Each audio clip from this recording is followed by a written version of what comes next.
Bienvenue sur Renaissance émotionnelle, le podcast dédié à ceux qui cherchent à transformer leur vie, à trouver un sens au milieu du chaos et à retrouver un pouvoir intérieur. Je suis Émilie Monté, neuropraticienne de la Scamden et entrepreneur dans le monde du bien-être émotionnel. Bonjour et bienvenue dans ce nouvel épisode. Aujourd'hui, j'ai envie de te parler d'un piège dans lequel on tombe tous et toutes bien trop souvent. Ce piège, c'est celui de quand j'aurai, quand je serai, quand ce sera le bon moment. Tu sais, ce type de phrase que tu entends, que tu dis, que tu penses. Je prendrai du temps quand les enfants seront grands. Je ferai ce que j'aime quand j'aurai assez d'argent. Je travaillerai sur moi quand j'aurai plus de temps. Je serai heureuse quand j'aurai enfin trouvé la bonne personne. Et pendant ce temps, la vie, elle passe. Alors dans cet épisode, on va comprendre pourquoi ton cerveau fonctionne comme ça. Ce qui se joue émotionnellement derrière ce comportement et bien évidemment comment tu peux commencer à vivre ici et maintenant. Si tu fais partie de celles et ceux qui se projettent souvent dans le « on verra plus tard », déjà, sache une chose, c'est que ce n'est pas de ta faute, c'est ton cerveau qui te protège. Notre cerveau adore l'illusion de contrôle. Rapporter une action à plus tard, c'est une manière de se rassurer. Ce n'est pas que je ne fais rien, c'est que ce n'est pas le bon moment. Il existe plusieurs biais cognitifs qui viennent renforcer ce comportement. Le biais de planification. On sous-estime le temps, l'énergie et la difficulté d'une tâche future. Très souvent, on a tendance à imaginer qu'on peut faire des monts et des montagnes en un an, mais on sous-estime ce qu'on peut faire en un jour. Résultat, on croit sincèrement qu'on fera ça plus tard, sans savoir que l'on repousse juste l'inconfort de maintenant. Le biais d'optimisme.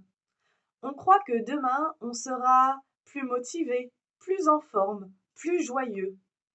Mais les conditions idéales n'arrivent jamais tout en même temps. Le biais de statu quo. On en a déjà parlé plein de fois dans plein d'épisodes différents. Le cerveau, changer, ça lui demande de l'énergie. C'est inconfortable. Alors, il préfère rester dans ce qu'il connaît plutôt que d'aller découvrir un inconnu potentiellement plus épanouissant. Comme changer demande de l'énergie, il bloque par peur de l'inconfort. Le biais de disponibilité émotionnelle. On agit seulement quand on se sent prêt. Mais si on attend de ne plus avoir peur, de se sentir à l'aise, d'être 100% confortable, eh bien, on n'avance jamais, on stagne, on reste sur place. J'ai fait un épisode dessus. Si rien ne change, rien ne change. Ce qu'il faut comprendre, c'est que notre cerveau est une machine à survie avant d'être une machine à bonheur. Son objectif principal, c'est de préserver ton énergie et éviter l'inconfort et la douleur, et pas de te rendre heureux. Quand tu vis depuis longtemps du stress, de l'angoisse, des émotions intenses et négatives répétées, alors une alerte se forme dans ton cerveau et ton système nerveux se cale sur ce que j'appelle le mode survie. Et dans ce mode-là, ton cerveau t'envoie le message suivant. On verra plus tard pour le plaisir, la joie, le bonheur. Pour le moment, il faut juste survivre, tenir bon, être fort, avancer. C'est pour ça que tant de personnes se disent « je sais quoi faire, mais je n'y arrive pas ». Ce n'est pas un manque de volonté, c'est ton corps qui te freine. Petite parenthèse, j'ai fait un atelier e-learning sur comment sortir du mode survie que vous pouvez tous et toutes retrouver sur mon site internet pour travailler ce mode survie en autonomie depuis chez vous à votre rythme. Et lorsque on a besoin d'un accompagnement plus profond, on prend un appel découverte pour pouvoir en discuter ensemble. C'est une étape essentielle avant même de parler de confiance en soi, de motivation ou d'objectif. Il est important de sortir du mode survie.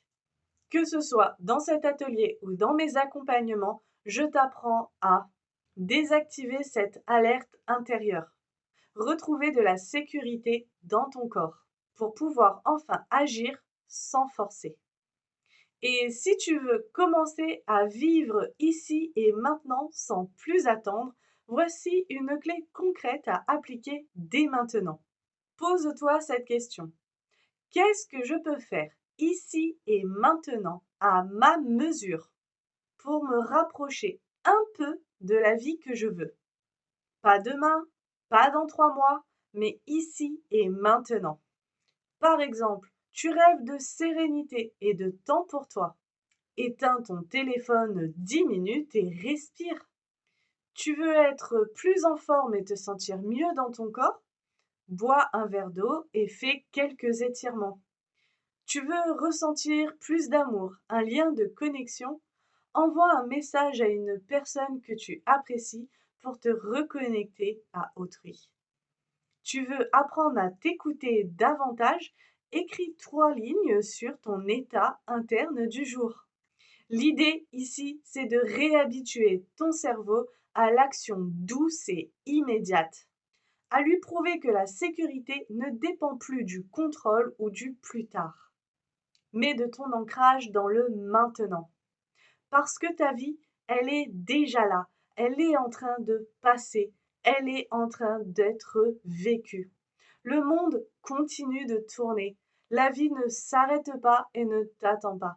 Alors à toi de reprendre ta vie en main dès maintenant, pas en forçant, pas en essayant de devenir quelqu'un d'autre au point de ne plus jamais te reconnaître, mais plutôt en y allant étape par étape, avec douceur, des micro-actions et des bons outils et accompagnements au bon moment. Alors oui, vivre dans l'instant présent, ce n'est pas renoncer à ses rêves et ses objectifs. Bien au contraire, c'est lui donner un cap, une direction. C'est apprendre à être bien ici et maintenant pour avancer plus sereinement vers ce que tu veux créer. Parce que ce que construit dans la paix, dans la présence, dans la sérénité, a plus de chances de durer dans le temps que ce qu'on construit par peur et dans la course. Alors arrête d'attendre pour vivre et commence un mini pas dès aujourd'hui. Et bien évidemment, observe ce que la vie t'envoie en retour. Tu peux me le partager en commentaire, partager également ce que t'as évoqué cet épisode. Allez visiter mon site internet pour prendre rendez-vous pour un appel découverte ou pour les ateliers e-learning. Et on se retrouve très bientôt pour un nouvel épisode.